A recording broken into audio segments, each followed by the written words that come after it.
Today, Precarious plays Torment, Tides of Numenera.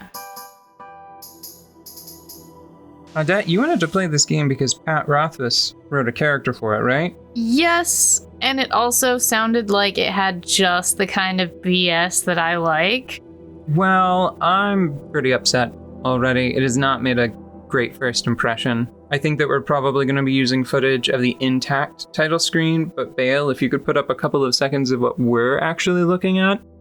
The title screen is bugged for us, which is just not a great way to start. We spent like 30 minutes just trying to get a controller working. Mm-hmm. And I mean, like, I get it. I understand it's a CRPG. And first and foremost, they want you to play it with a mouse and keyboard. This was too much, though. But there are like 3 different options for controllers. And we had the gamepads to try 2 of them, and they were both broken in different ways. Mm-hmm. So let's just see how far we get.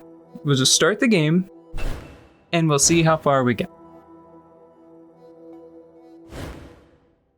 before it spontaneously disassembles itself. Your mind wakes in darkness. Aching cold sets into an unfamiliar body. A distant howling surrounds you, louder with each passing second. Insistent and invisible hands slap and tear at the membrane that protects you. Your first emotion is an involuntary and formless panic. You feel you have forgotten something important.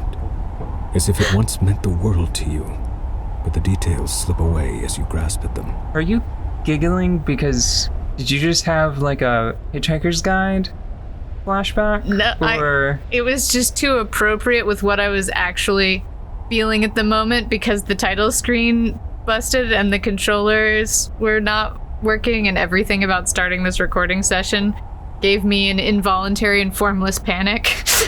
I want to point out that this would have been a problem. This would have been a problem even if we weren't trying to record this, because it was just, we were just trying to like get the game up on a screen in front of a couch to be more comfortable, you know? Yeah. That is not a problem that only happens if you're trying to record something on the internet. That's just like living in a modern home entertainment PC combo environment. The white one is the one that is currently selected. Really? Yes. Okay, so I want to look around. A white-pink fleshy cocoon surrounds you. Even Ew. as you look, a minor rent in its side tears open, and the howling wind forces its way inside. The cocoon rips away, gone before you can grab it, spinning you into a dizzying tumble. You are falling, the world many kilometers beneath you.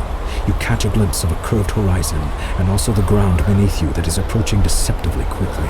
Above you, a small moon is slowly collapsing in upon itself. Okay. A corona of acid green and black energy playing around its edges. Okay. I've got to say, it might just be because I'm in a foul mood now, but I'm really having trouble taking this seriously because all I can think is that we're a potted plant.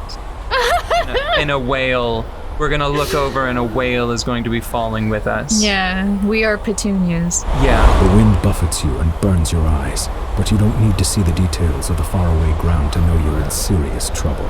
You won't survive a fall from this stratospheric height. A part of your frantic mind babbles that technically you probably fell from a thermospheric height. You struggle to stay focused as the ground rushes toward you. Okay. I'm going to try to slow down somehow, any way I can. Instinctively, you spread your arms and legs, and they respond sluggishly. You stop tumbling head over heels. Though you are still spinning laterally, that motion has calmed as well, and you have space to assess your situation, and perhaps to understand the predicament and the body in which you find yourself. I just want to say, I think I would respect this a lot more if out of nowhere a new text box just showed up and it was like, with great effort, you pull all 14 pairs of legs into alignment. Right? Yeah. Below you see a large landmass. A massive ocean dominates the rest of the visible globe, dotted here and there with island chains. Small moons, unusual structures, and strange machines rush past you in glittering profusion as you plummet toward the ground. All right. Do I want to see a pretty view before I inevitably splat? Or try to remember my life? I think if we are falling away from an imploding moon as a cocoon, that immediately... That sounds like escape, right? Now that I'm trying to take this more seriously, and I'm relaxing from the initial shock of trying to get this set up. Mm-hmm. It reminds me of what the clone spell from D&D. Yeah. So I would try to remember what happened, because we might be a spellcaster and might be able to feather fall. Good call. It's hazy. You were in a tall passageway, its sides slicked with dew, the air warm and moist, as if you were caught in the breath of a giant organism. You remember fleeing in fear and exhilaration, laughing through the terror. What was it that pursued you? Something ancient and cold, its coiling power the promise of oblivion. Its shadowed tendrils struck at you, and the walls where they landed were torn apart utterly, destroyed beyond any hope of repair. You leapt into a membranous cocoon and fell from the station, the moon. And then you were empty. But who were you? What was that creature? A word surfaces in your thoughts, and you seize it before it vanishes. Sorrow. The world fills your sight. You're about to hit. Okay, so it was on purpose, but we don't know why. Let's try to remember why sad. It hurts your mind to recall, but you push past it, a creature of the forgotten world seeking you out across the centuries. But it's not you it seeks, is it? It sought the man whose memories you shuffle through now, and you realize suddenly that you are not him. Okay. So I gotta say... So it's like a reverse clone? Like we were... Downloaded? Or no, like we were a vessel for somebody else? Oh man, ugh. I'm getting this sense that we're like somebody, the person we were mind hopped to a new body, but then that body just like naturally generated a new person on the way down. Ugh. You were... Who? Who were you? Maybe try to break our fall a little bit more. Yeah, because none of this is gonna matter if we hit wrong. There is nothing for you to grab hold of. Okay, and good. The resistance of your body can only do so much against the insistent grasp of the earth. Excellent. As you vainly try to grasp at the air, cupping your hands, you can see the watery grave that lies ahead of you. Okay, thank you. We were supposed to be taking a break from Subnautica. I know, right? But wait, you plummet toward a domed structure of glass or crystal floating in a bay, and a strangely blurred woman and a man are pointing at you. A mass of colors rushes from his outstretched arm, enfolding you, but it's too late. You were falling too fast. With a sickening thump, you destroy the glass structure. You hear some strange engine howl as its balance is forever altered, and then... What did you want to point out? I'm going to point out that the game we decided to use to take a break from Subnautica has Torment in the name. Well, yeah. Okay. So, because this is a fantasy of some sort, I'm sure we made it. From what I've heard, you don't always. Oh, really? Yeah, there's a way to die in the intro. So, Allegedly. one thing I'd like to mention is that I have studiously avoided much On it. about the game. All right. Is this part? It's not narrated, no. Okay, so I thought that we were going to have to narrate. Do you want to trade back and forth? Yeah, or- we're going to have to, because this is a text-heavy game. We know what we're getting into. This is for us. Okay. Jumbled thoughts cloud your head as you study the empty bowl before you. Drops of liquid fall from the ceiling, splattering on the ground next to the bowl. The light from every drop is reflected in the bowl's rounded hollow, as if it hungers for that light and needs to be filled, yet the bowl remains dry. Another drop falls from the ceiling and splashes across the pylons, wasted. Okay. I mean, it's obvious what needs to happen. Let's just shove the bowl. Maybe not. You could give it a once-over. It could be trapped. Okay. I just fell from the sky and didn't die, so I'm feeling pretty confident that I'll look at the bowl. It sounded like some sort of spellcaster intervened. You trace your fingers over the slippery, overlapping scales that spiral up from the bottom of the bowl. The sharp-toothed rim plucks at your skin.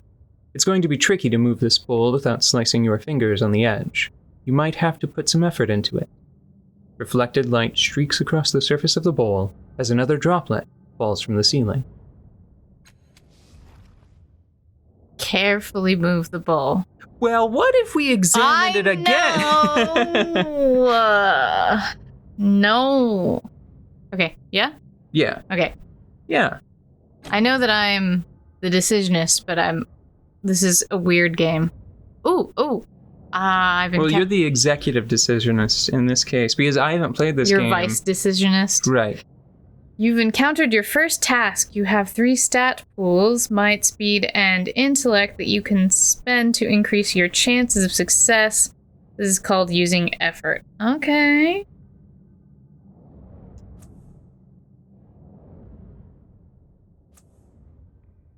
All right.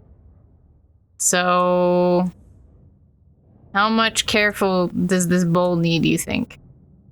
100% chance, or is 80% good enough? It seems like we have a very limited number of points. Uh-huh. So I think, is it just 1 point to increase the odds up to 80? Yes. That seems reasonable. I think so too. Yeah, Okay. 80 is still a pretty good shot. Let's do it. Let me cut my hand open. We do it? We got a check mark. Success! You carefully... 3, 2, 1. You carefully take hold of the bowl. Avoiding the teeth on the serrated rim. With a deep breath, you move it over the glowing pool of fallen light. I know that this has not been particularly action-filled as far as visuals right now, Yeah. but I'm having a great time. Drop by drop, the bowl fills, ripples spreading over the blurred outline of your reflection. A pale blue luminescence stretches into the corners of the room. I think we should switch between encounters, Yeah. because I feel like this is a whole encounter. Yeah. A clear radiance spills across the segmented floor, washing away the nearest shadows and pouring into your mind, melting the ragged edges of your fragmented thoughts. You are not whole, not yet, but you have begun to heal from the damage done in your long fall. A voice calls out from somewhere high above, beyond the reaches of the spreading light. You can do that one. Hello, are you still alive down there? And something That else text probably wasn't disappeared too important. quickly.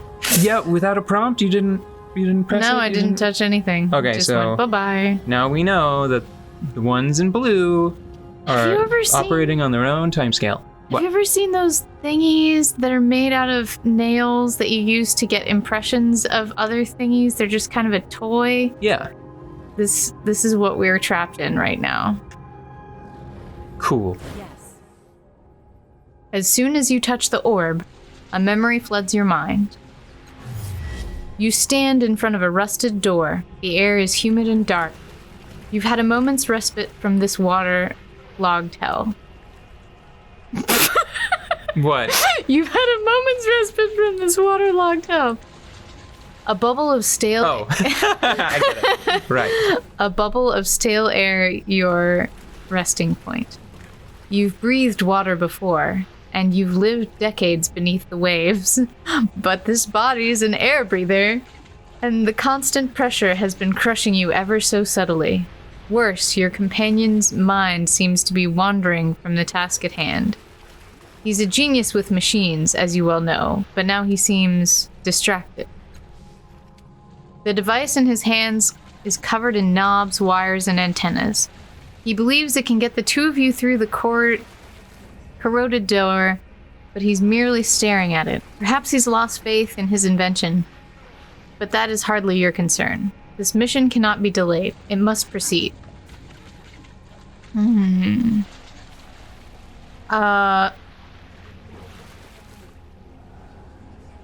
I would probably go with number 3 because both of the first two sound rather rude. And this declares that I know magic, so I am going to know magic. That's good, but I don't know. I'm not familiar with the word esoteric. I am not familiar with that word either, but I'm going to assume that it is less rude than lying. And let's just hope that it's not, this setting's version of the darkest of magics. Yeah, just a little necromancy to put that device back together. Right. It's just like, oh, don't worry, it's just a quick esoteric. And then it's like, you pull his soul human baby into the comes device. out, you mash it into the device. All right, that's what I'm going with. Okay. You mumble a few words, drawing power from the air around you until a solution appears in your mind. You snatch the device from his hands, rewire it, and shove it back at him. Oh, he says, examining your work. Sorry, I was trying to improve the thing. He waves the device at the door, and the stale air of your bubble freshens as the door swings open. A dark hallway lies beyond, a passage that links the water-bordered cells and the aquatic viewing areas. What you seek lies there.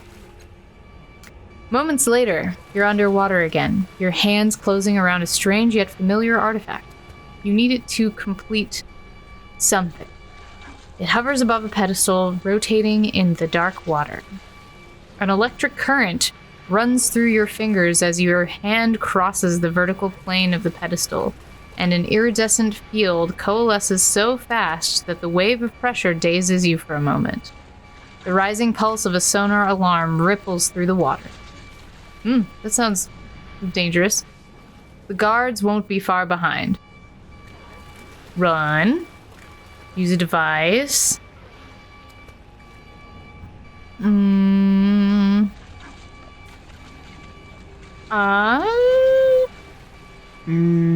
will that achieve? Stopping them? I mean, I'm gonna assume that this is a pretty well guarded facility, but what would disabling the pulse achieve? Yeah, I don't know. It would just make it more pleasant. If we have a device that can stop them, Let's do it. yeah. Okay.